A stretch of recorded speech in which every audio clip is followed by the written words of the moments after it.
So now I'm securely moored here in Key West. First job to do is to remove that suspect battery. So that's the main negative. That's a jumper to this. That's the main positive. And that's a jumper to that.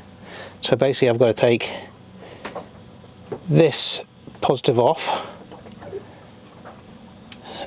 this negative off, move that positive to there along with that,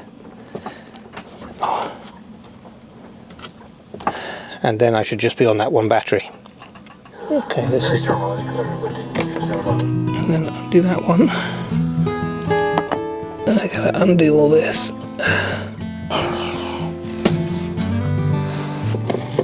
Oh, you know, I took the handle off this to fit it in.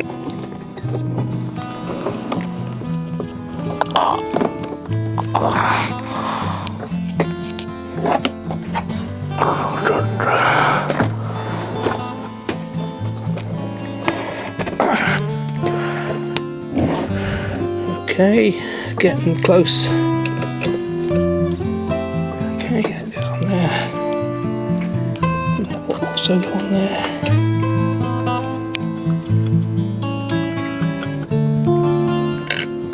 That'll go on there. This will also go on there.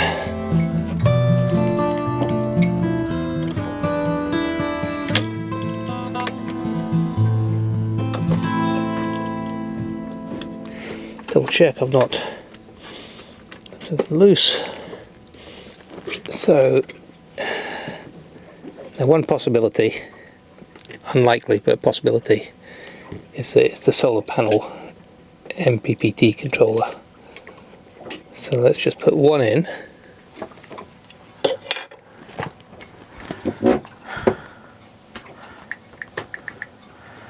And see what's happening. Okay, so this one says the starboard panels are putting in 7.3 volts, sorry, 7.5 amps.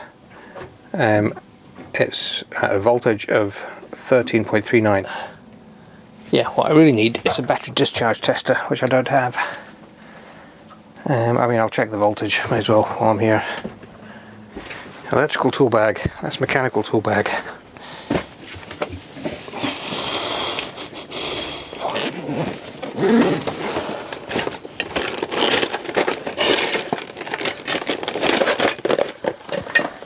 Yeah, the voltage doesn't really tell you much. What you really need to do is test and see what the amps draw are. Okay, but yeah, I mean it's actually only 10 volts. 11. Not right anyway. And it's still roasting hot, so I'm sure there's a problem with that battery. What I don't know is if it was caused by something else, or if the battery problem was the cause of the other stuff.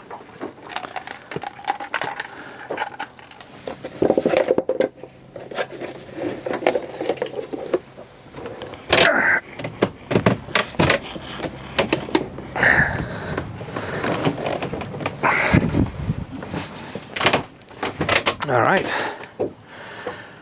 job one done. Now tidy this mess up, get the boat semblance of order, and then get some shut-eye.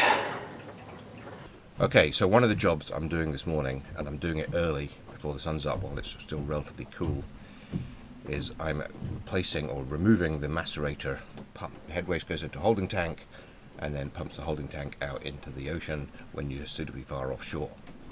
There's a pipe that leads from the holding tank to the pump, and then from the pump to a seacock, and then that goes out underneath the boat.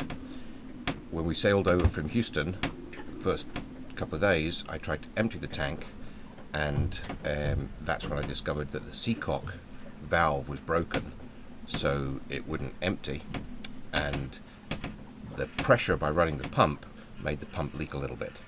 So now I've been dealing with that since then. I've been able to have the seacock replaced in part of the refit in St. Petersburg, and so I've been able to empty the tank. But now I'm going to replace the macerator pump. I've got one on order here in West Marine, Key West. Okay, cramped quarters in here, but so that there is the pump. You see it? That there is the holding tank, and the white pipe goes from the holding tank to the pump. And then there's a black pipe which is over there. You can see it in the little plastic bag. That runs down through the hole, out through a seacock. So I've managed to release the back pipe. I'm now going to remove the pump from its mountings, and then I'll try to remove the white pipe. That way I'll be able to kind of hold the white pipe up. I don't think I've any leverage where it is there. Okay, so I've moved the pump off its mountings. It's moving. Slowly, but it's moving. Oh boy. There is the offending article. So now I'm going to put that to one side, and I'm going to clean up and bleach the hell out of that area. I didn't film it, but I did manage to get the dinghy in the water. Despite, I'll just, you know,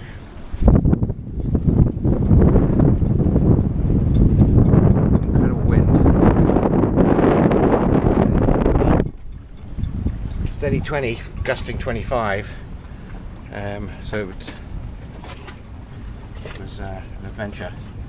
Now I'm pump it up, put the engine on, and then I can head to West Marine, collect my new macerator pump and my new battery.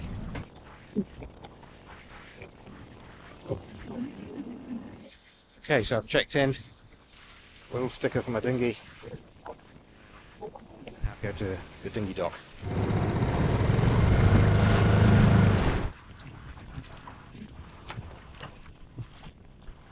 Okay.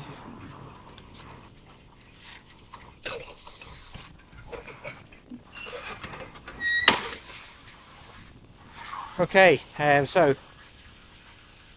old battery dumped to West Marine, new battery, $200, bought new macerator pump. Model number is slightly different, which I'm worried about. I measured the flanges, looks the right dimensions, and voltage and power rating is the same, so maybe just another change for some reason.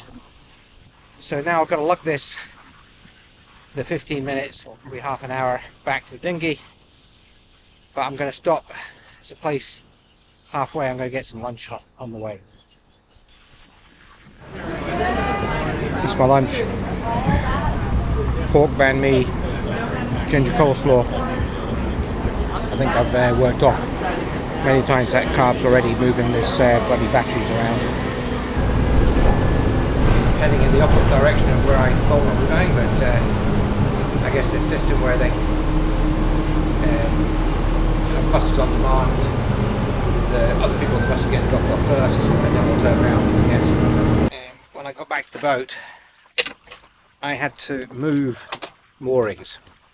So I'm going to show you where I was.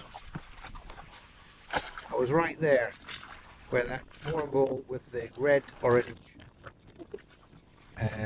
buoy was. So when I came in, they have a thing on the mooring ball called a pennant, which is a float attached to a rope attached to the mooring ball. So you can go up, you can pick up the pennant with your boat hook and tie on your boat easily, blah blah blah.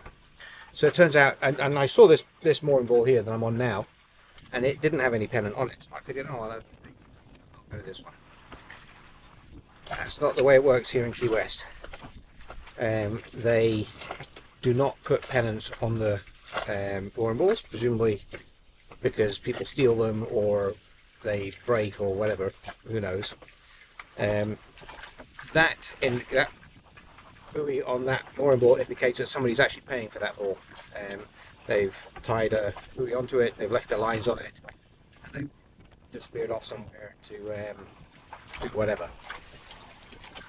So what you have to do is you have to use your own mooring lines, which I've done, but because I can't actually get to them from the boat, well, I can't reach the mooring ball from the boat, what I have to do is get my dinghy, drive over to the mooring ball, tie a line on. In hindsight I probably should have tied 2 lines on, but I only did 1. Return in the dinghy back to the boat, with a float on, so I had to buy a float. Return back to the big boat, tie back the dinghy back on, switch the engine off, all that kind of stuff, start up the engine, move the big boat across, pick up my homemade pennant on the new mooring ball with my boat hook, tie that line on, and get back in the dinghy round to the mooring ball again, put the other line on because I can't reach the mooring ball from the deck even when I'm tied on. The other line, put that back on, bring the dinghy back, and that's it, done. And now so am I. Time to mount the macerator pump. It's cooled down. I've relaxed and recovered a little bit from my exertions in town. I've got all my I've got the pump.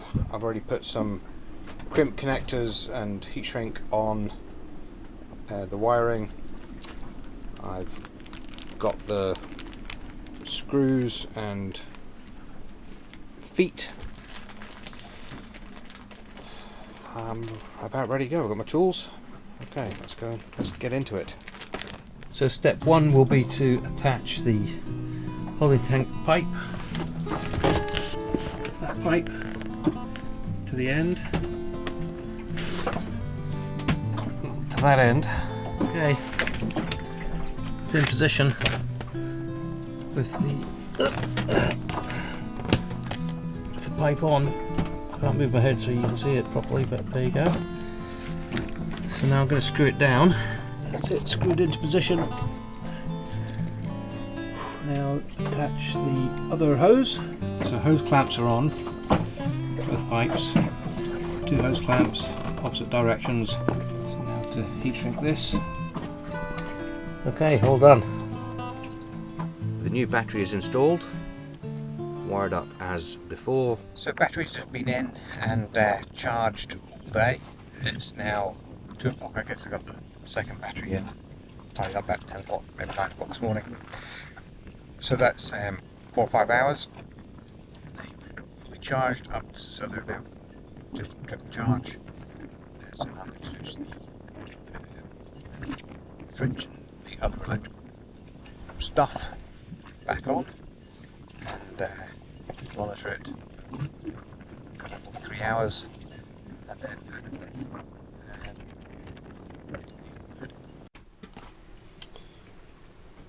yeah, this is the controller, the MPPT controller display showing 13.66 volts. It's on float, taking in a couple of amps, just trickle charging. So now turn on the refrigerator and